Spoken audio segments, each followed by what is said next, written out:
Almost every American family has a story like this. We have Cherokee blood. Someone in your family has probably said it too.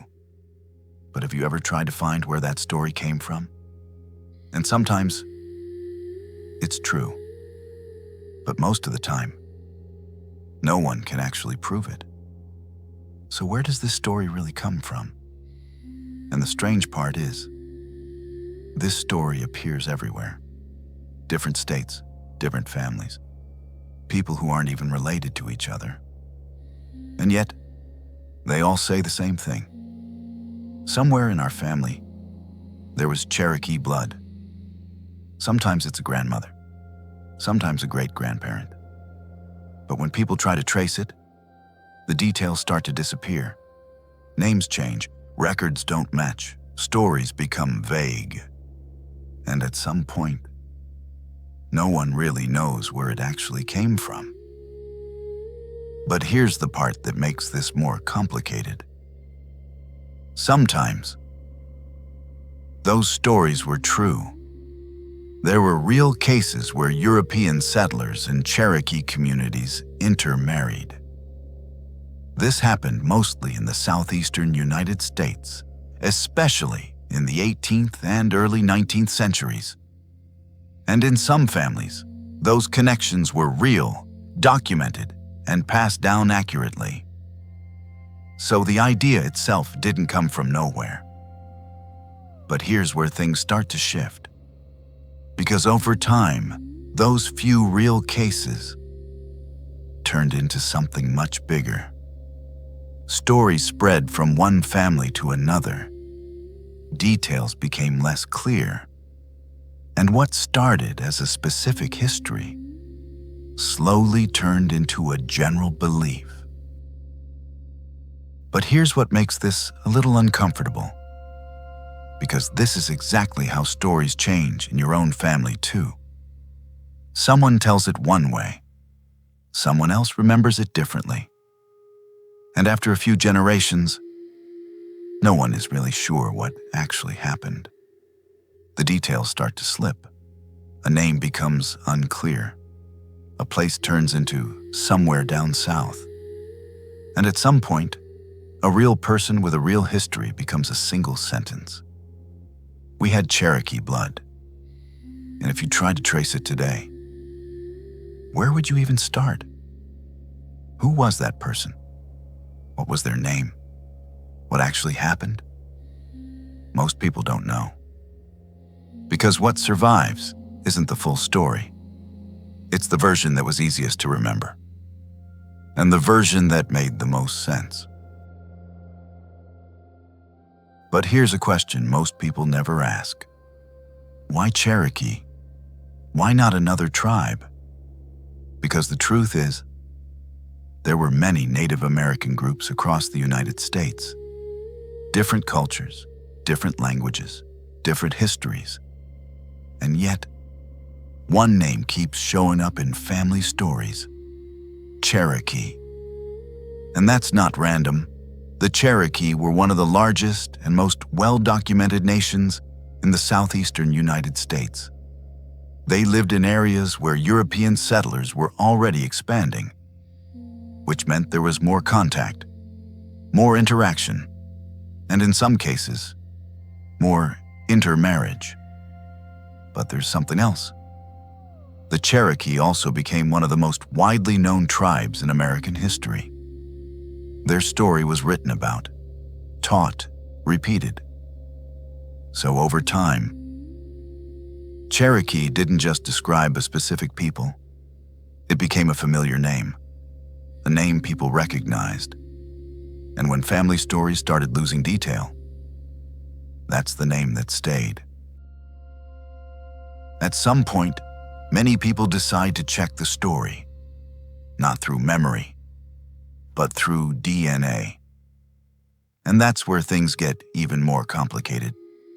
Because sometimes, the results don't show any Native American ancestry at all, even in families where the story was repeated for generations. And that surprises people. But it doesn't always mean the story was completely wrong. Because DNA tests don't work the way most people think. They don't trace every single ancestor. They only reflect what was passed down and what survived genetically. Which means you can have an ancestor and not inherit any detectable trace of them. And there's something else. Most DNA databases are still incomplete. Some populations are underrepresented. And Native American ancestry can be harder to identify with precision. So sometimes the story isn't confirmed. And sometimes it simply can't be. There's another reason these stories keep appearing, and it has nothing to do with records or DNA. It starts with something much simpler: appearance. At some point, someone in the family looked a little different. Darker hair, different features, something that didn't quite match what people expected. And instead of asking how complex ancestry can be, the explanation became simple. There must be Native American blood. And that idea stayed, because it made sense. It gave a clear answer to something that felt unusual. But here's the thing. Human appearance is far more varied than most people realize. Even within Europe alone, there's a wide range of features that don't fit one single image. So sometimes, what looks different isn't something external that was added later.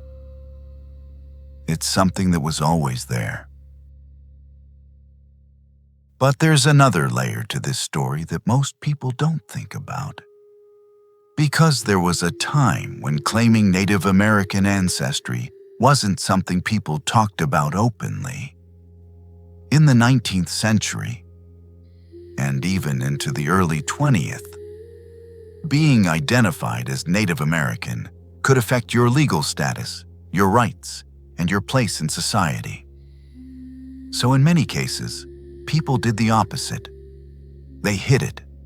They avoided it. They identified differently to protect themselves and their families.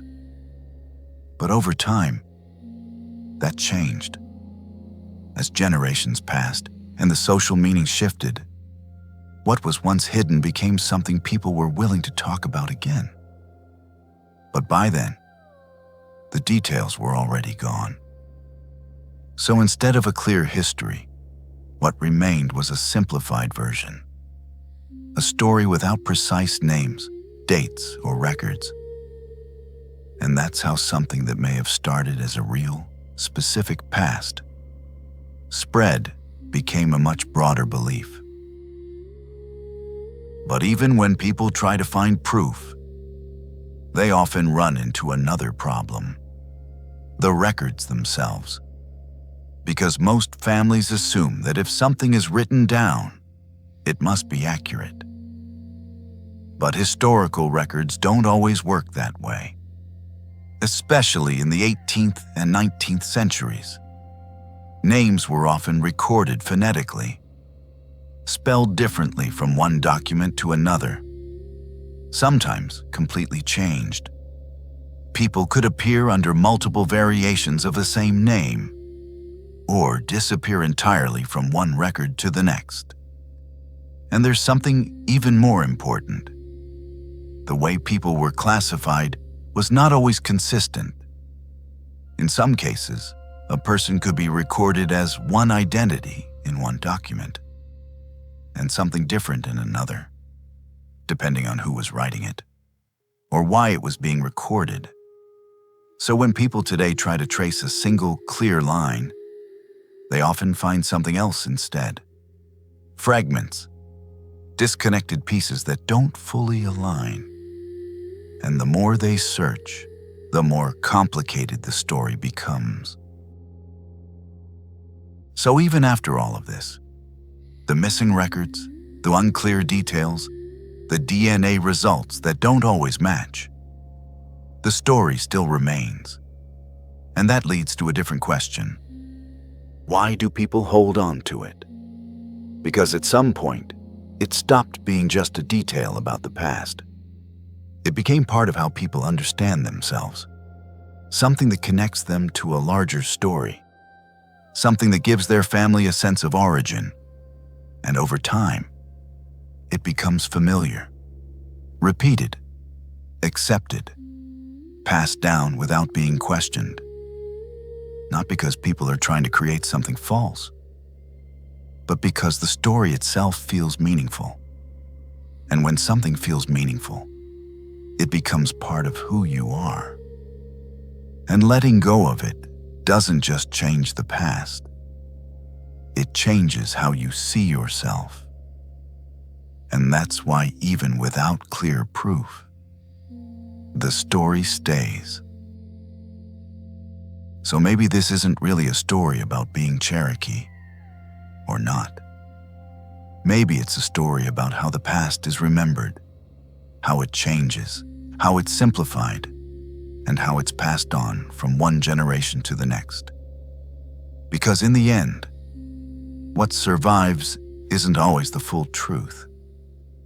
It's the version that people could hold on to, the version that made sense, the version that stayed.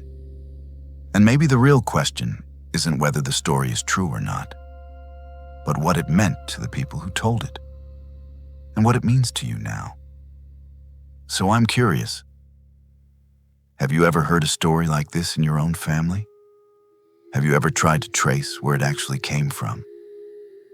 And if you did it lead somewhere clear, or did it become more complicated? Let me know in the comments. And if you're interested in exploring how identity, history, and family stories really work, consider subscribing. There's always more beneath the surface than it first seems.